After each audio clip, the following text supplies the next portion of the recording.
Tessa from Mama's Geeky here. Thank you so much for stopping by my YouTube channel. Hello, everyone, and welcome. I'm Amy Astley, Head of Communications for Walt Disney Animation Studios, and it is my honor to welcome you to the Raya and the Last Dragon press junket and this very special press conference for Walt Disney Animation Studios' first theatrical short in 5 years, Us Again. Set in a vibrant city pulsating with rhythm and movement, an elderly man and his young-at-heart wife rekindle their youthful zeal for life and one another on one magical night. The years fade away as the joy of dancing propels them across the exciting landscape of their youth and revives fond memories and ambitions. Us Again debuts in theaters March 5th with Raya and the Last Dragon, and then on Disney Plus in June. Please welcome our panelists for today, and remember to place your questions in the Q&A function at the bottom of your screen, as we will try to get as many of your questions as we can.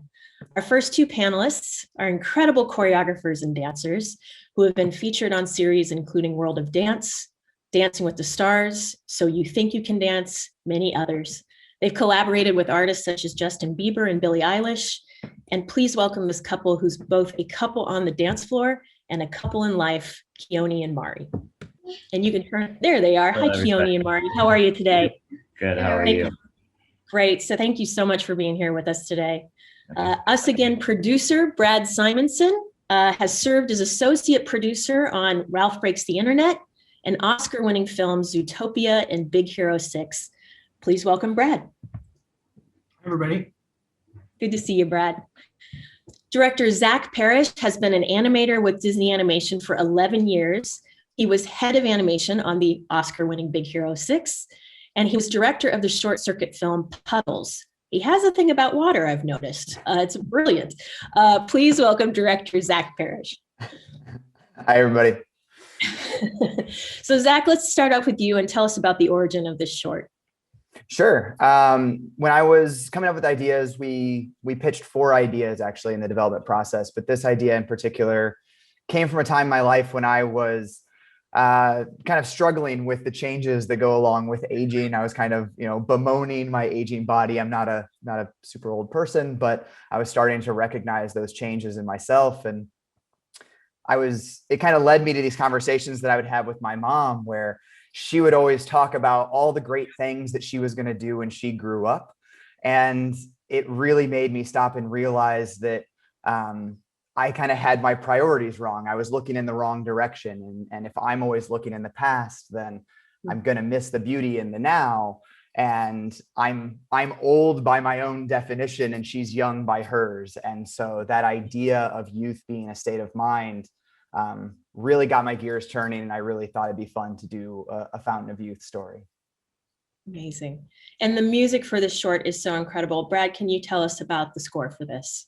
Absolutely. Yeah, we were, as we started the process, Zach knew that the foundation of this had to be the music. Choreography and music were the foundation of the short. And Tom McDougall, who is head of music at Disney Animation, brought in Pinar Toprak, who did Captain Marvel. She did the score. What we didn't know at the time is that actually, although Pinar is amazing at doing scores, she loves funk. So the vision for this was always to have a funk soul, old and now feeling, and she brought it. And she was such an incredible collaborator. It's wonderful. And you're right, combined with this beautiful music is the beautiful dance we see in this. Keone and Mari, when did you first join the project, and what was it about joining a Disney animation project that was special for you? Well, I believe we came in around April-ish. I could be wrong, April of 2019.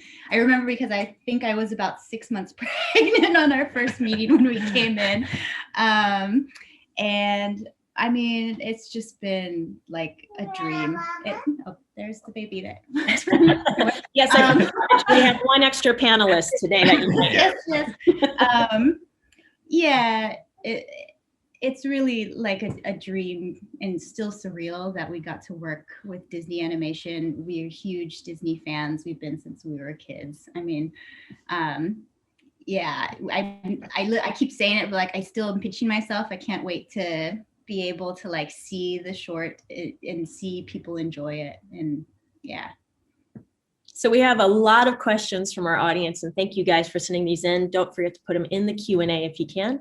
Alex from Laughing Place, hi Alex, was wondering if you looked at any silent films or interpretive dance choreographers, hello Keone and Mari, for inspiration to convey the story of this short with no dialogue. Zach, do you kind of want to talk about what drew you to Keone and Mari, and then Keone and Mari, if you can talk about your inspirations, that would be great. Yeah, it's a great question. Thanks, Alex. We looked at all kinds of reference. You know, I'm a huge animation nerd. I'm a huge film nerd, and so we looked at all kinds of reference. And there's a long history at Disney of using dance as a medium to express story. You know, going back to Mickey shorts and things like that.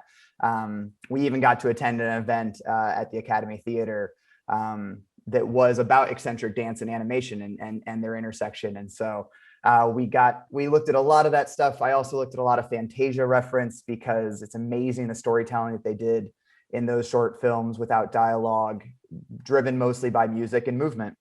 And so as I was thinking of this idea for the film and knowing that I wanted to do the entire thing through dance, to Amy's question, it really sparked this memory of this video that I saw of this incredible couple online. I believe they were teaching at the time.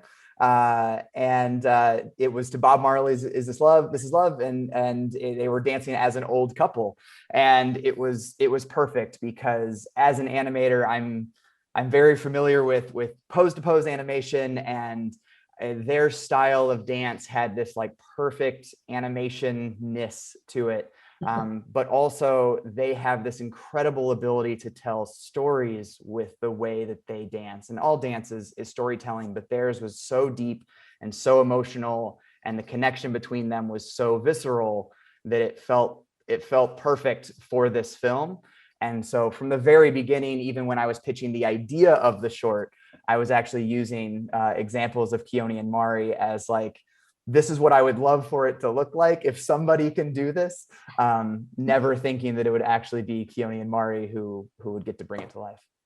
Yeah, Keone, Mari, talk about your beautiful style of dance and your inspirations.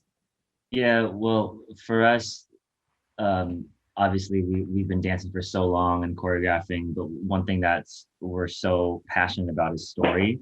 And just the marriage of the project was just instantaneous as soon as we heard what the ideas were. And we've been trying to tell stories through dance our entire careers, and we find that that's where Disney's power in animation or in storytelling is with animation. We feel like our power in storytelling is our dance style, and developing the characters and finding out how they would move, and all of those things were so important to us. We're usually projects that are like, okay, just choreograph to the set of music and then give it to the artist and that's it. But we usually don't get to use the other half of what we love to do, which is tell stories. So this was, again, just can't emphasize how much of a dream project this was. It's amazing. Tati from Cool Moms asked this great question. It's a beautiful short that tugged at my emotions. What did you hope is the takeaway from this short for people who, and that question just disappeared from my Q&A, I apologize, but what do you hope audiences take away from this? I think the idea for this short was always, it's something that I struggle with, and it shows up a little bit in Puddles, my previous short, but it's about taking that time to focus on what's truly important and what's around you and what makes your life beautiful. I think, many people think that it's about being okay with aging, and sure, that's a part of it too. But I think the core of the idea is less about age, and it's more about any age not focusing on things that are holding you back, not focusing on the past, not focusing on anything that's distracting you from the beauty that is the world around you. And so and appreciating those who are on that journey with you and make your life beautiful. And so that's really where Dot's character really comes into play, is that she's encouraging Art to see that, but she's also that person who carries so much of the beauty of his world for him. And so hopefully all ages can take that away. And if nothing else, they just love to dance. Wonderful. We have a question from Maximilian from Allocine, who I think we saw yesterday at the Raya French Junket. Hello again. How much were Keone and Mari's choreographies important in the writing process? Because dance is both at the heart and is the language of this short. Yeah, you kind of hit the chicken and egg problem that we had with this film. We kind of had a turducken, if you will, because we had to have the music. To Brad's point, we had to have the music in order to inspire the dance. We had to have the story to inspire the dance, but we needed the dance to inspire the story. And so it really came around like that. So that's why Brad was smart enough to reach out to Keone and Mari as early on in the process as we did, because we met with them in April, and at that point we were pretty loose as far as what the story was. We were first pass of storyboards. And so we really wanted them to be partners with us all along the way, as far as where can we go and where can we not go, which their answer was pretty much you can go anywhere, because they're incredible. But specifically getting them into the characters and understanding what level of emotion we're going to be able to go to and what types of story we're going to be able to tell, which was amazing to have like their level of partnership throughout the entire process. That's great. Sam from CBR asks, how did you develop the design for the couple themselves, both kinetically and how they move? And you can certainly talk to the animation and the choice of movements that you have there and the inspiration for Keone and Mari, and in terms of physical appearance. Sure. Yeah. I mean, we knew from the beginning that we wanted an interracial couple. I'm in an interracial relationship. And so from the beginning, and so is Brad, that's right. And so from the beginning, we knew we wanted to represent an interracial couple on screen. And we had some amazing character designers who came on, and we have an amazing group of people, artists and other employees within the building whose focus is on diversity and inclusion. And we met with them both in the design stage and actually all the way through the process of making the film. But we had some incredible character designers who came in and started to flesh out the style of the show. I wanted something that felt similar but different to our Disney style, and I wanted something that felt slightly miniature. I wanted something that was a little bit simpler in the design, a little bit less anatomy, things of that sort. And so we kind of gave that freedom to the character designers, and they came back with all kinds of amazing designs. And Art and Dot's final design really came down to kind of an amalgamation of a lot of different designs that our lead modeler really brought to life, and really tried to encapsulate their personalities and also their ethnicities. Laura Silkiel, and hi Laura again, it's good to see you.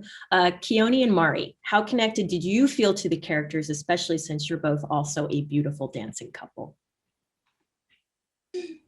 Oh, I mean, greatly. I think, in a way I'm sorry, that's our 1-year-old. She wants to answer the question.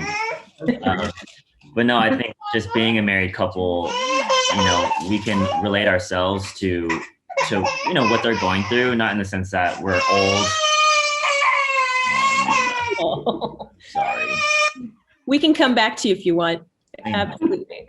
Priorities for sure. I think she just wanted to play with her toy. If you don't mind there being some sounds in the background. But anyways, we've all been there.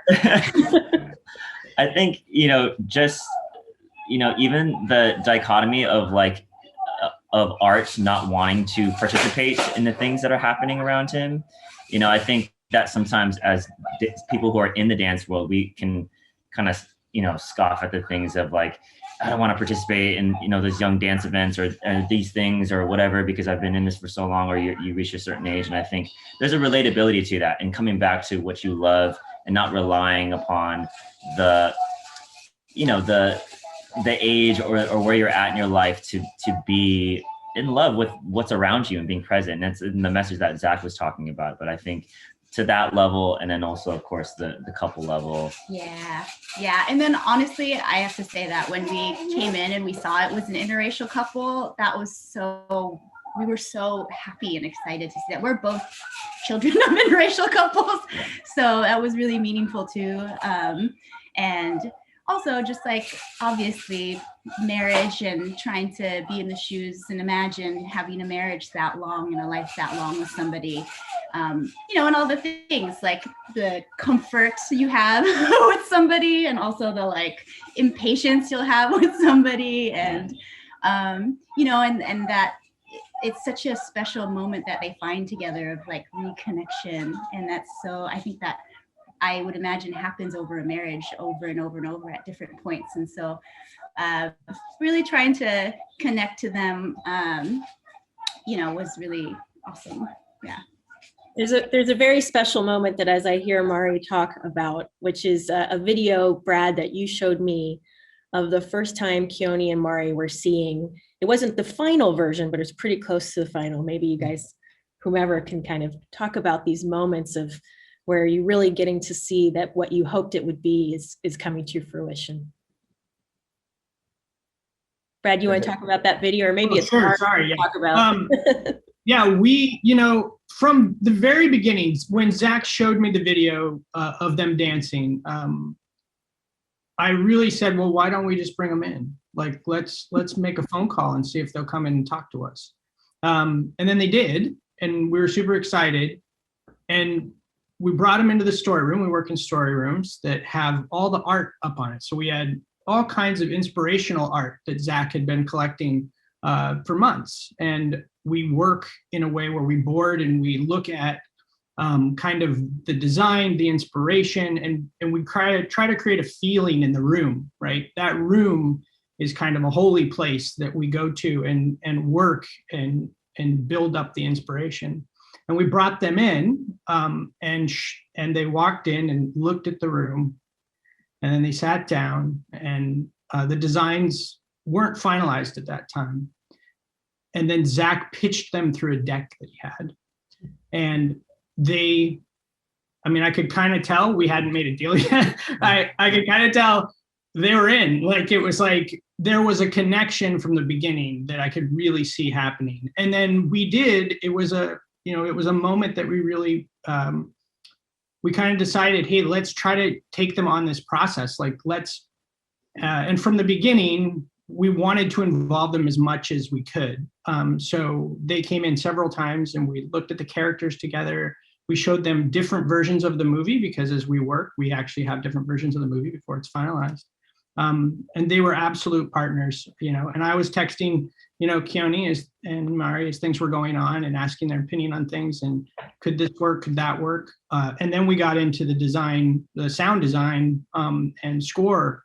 And like Zach said, there was this chicken and egg problem where we were trying to do the score with Pinar. Normally you wait and do the score at the end of the movie and you have temp music in, but we knew that we needed the actual score. So Pinar was challenged to make the music make a song for the movie without really having the movie yet. She had a very rough pass of what was not the final movie, and she was creating that. And then we were working to that and ultimately got that to Keone and Mari for choreography. We were sharing along the way to make sure we were all on the same path. But once they got the final music and had boards, it actually went really fast because we had been working for so long together. It was amazing.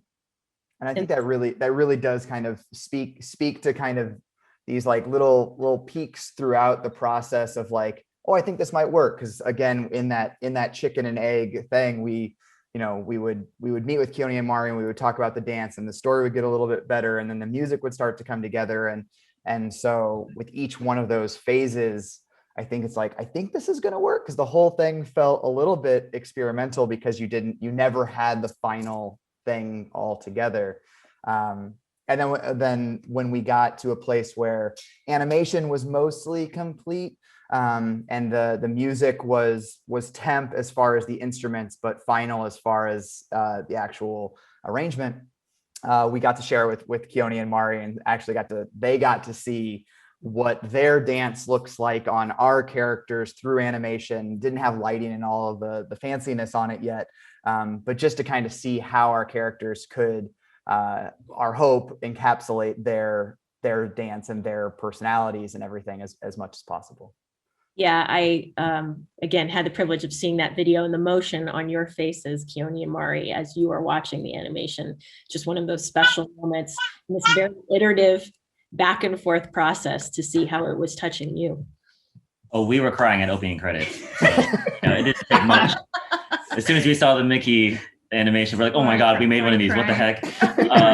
No, but to truly see, it was one thing to, create the dance and all this stuff, but it's like seeing two of your students, your dance students, just like take your choreography to another level. Like there's, a feeling of that watching it too, because, Art and Dot truly are their own people and their own expressions, their own mannerisms and all the things. That's where, the magic of the animators came in to take our choreography to another level. And that was just, just so amazing, to see, we were a little worried, like would our choreography, would our dance style work in animation? And to have that confirmation was definitely overwhelming emotionally, as well as the story being, powerful. Yeah, and then we're very detail oriented in our choreography, like really nitpicky, detail oriented people, and the animators just did such a beautiful job of paying attention to all those things and capturing them,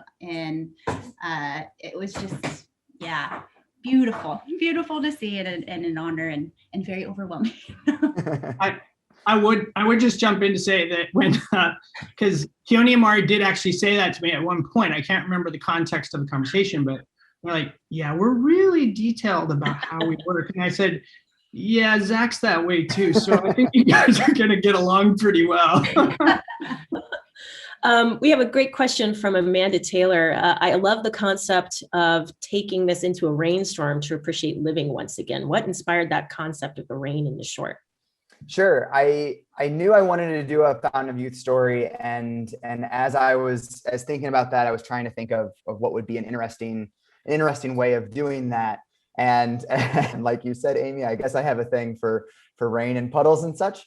But there's a few questions about that here too. So yeah, I bet there are. Yeah, this is the sequel or the prequel, maybe. I don't know. I guess for me, growing up in the Midwest, rain is this very kind of joyful thing. When I was a kid, playing in the rain, that's where puddles came from. It's this very youthful activity for me anyways. I know it's a little bit different for people here in LA. But for me growing up, it was such a joy to go out and to play in the rain. And so when thinking about water mechanisms as this fountain of youth, the rain just felt like this perfect fit in that it makes you feel like a kid again.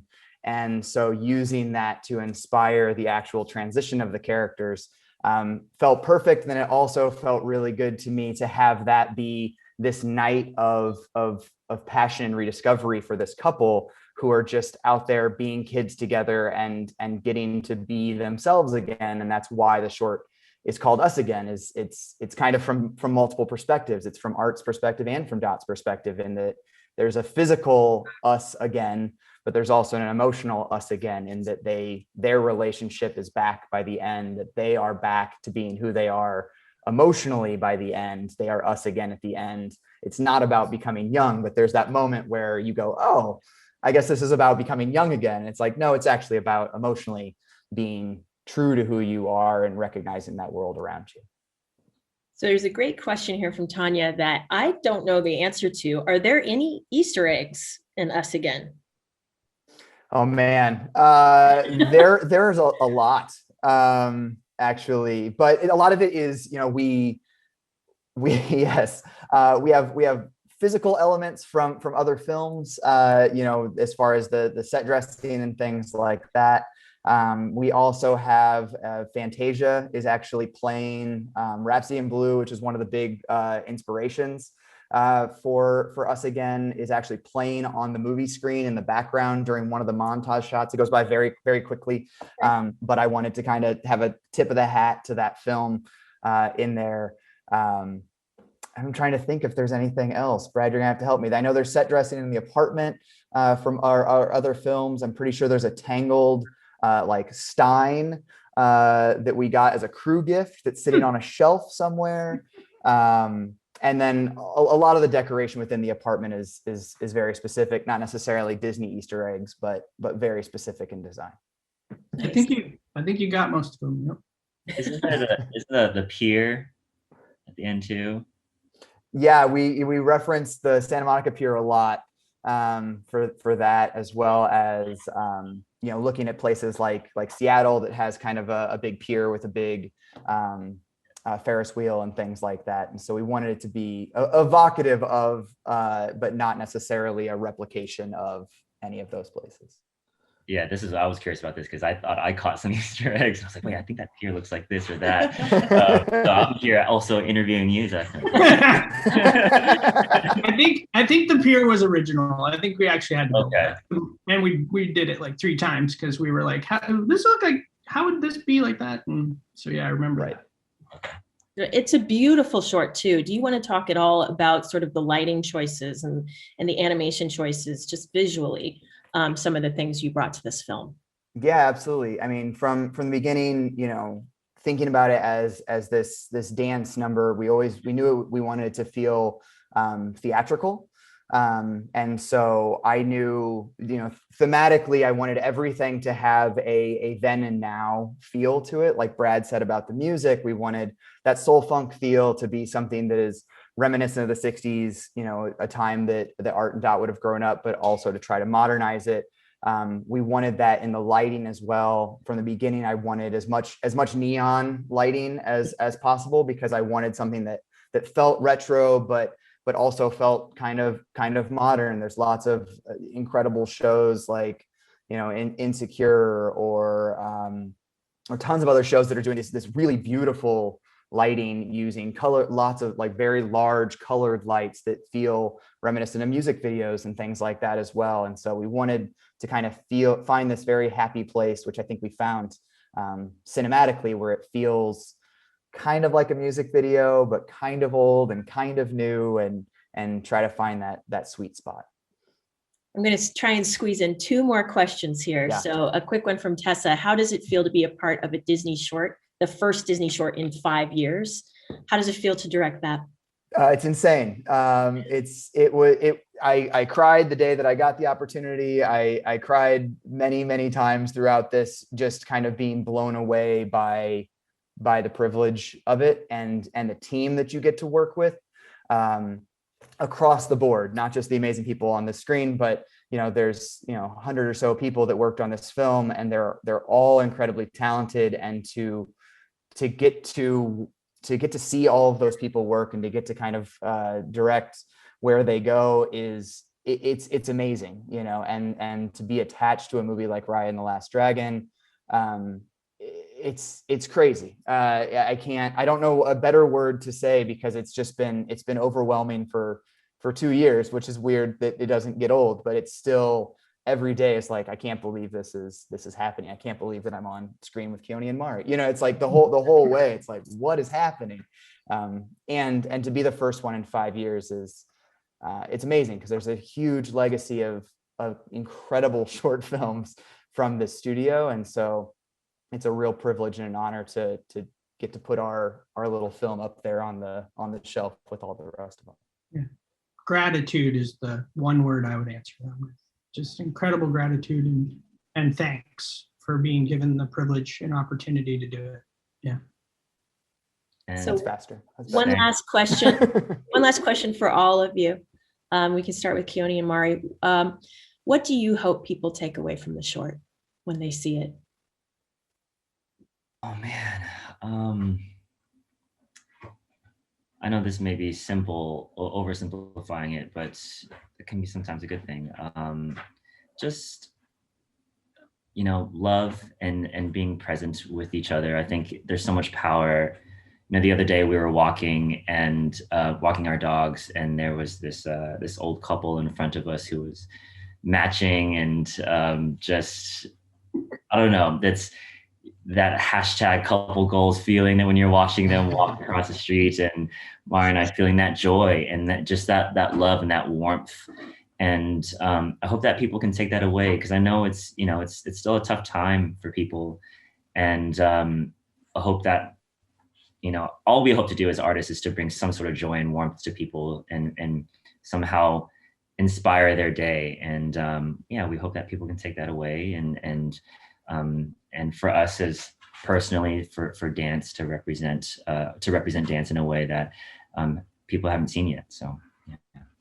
Mari? Yeah, I think this is something that Zach said of just like realizing what's important, that, you know, I think great art stays with you after you see it or you experience it. Like it just follows you home, and it has a little bit of a thing that is reminding you or telling you some kind of truth. And I hope that people feel that, and that they would, you know, just do simple things like, oh, I'm going to cuddle my dog for 10 minutes and I'm just going to enjoy that. Like whatever that source of love and presence that, you know, you kind of brush to the side every day, that you would take the time to do it and feel that. Yeah. Brad? Man, they summed it up pretty well. I think overall it's being present and exactly what they said, you know, really also being grateful and thankful for the loved ones you have. I think that often we take them for granted, frankly, that they'll be there with us, I think. And we're living through a moment in time when that's something that we shouldn't take for granted. We really should love who we're with and tell them that and care for them and enjoy every moment that we have. And Zach, take us home. Yeah, I mean, I think these guys have said it so well. There's a few other like small, you know, hopeful takeaways that we wanted throughout, and I think, you know, Brad started to touch on it there. You know, I said from the beginning to my wife that I hope when people watch this film, they look at their grandparents and realize that they were kids once too, and it inspires them to ask questions, you know, because that is something that I feel like I missed out on because I wasn't self-aware enough, I guess, to ask those questions while my grandparents were still around. And so I hope that inspires conversations between generations about their lived experiences and their views on life and their views on their relationships. So that's a very subtle one, but hopefully people, you know, think about their families differently. Thank you so much. Well, I want to thank all 5 of you for being for being part of this press conference today. You can watch us again in theaters with Raya and the Last Dragon March 5th and on Disney Plus in June. Thank you all again so much. Thank you.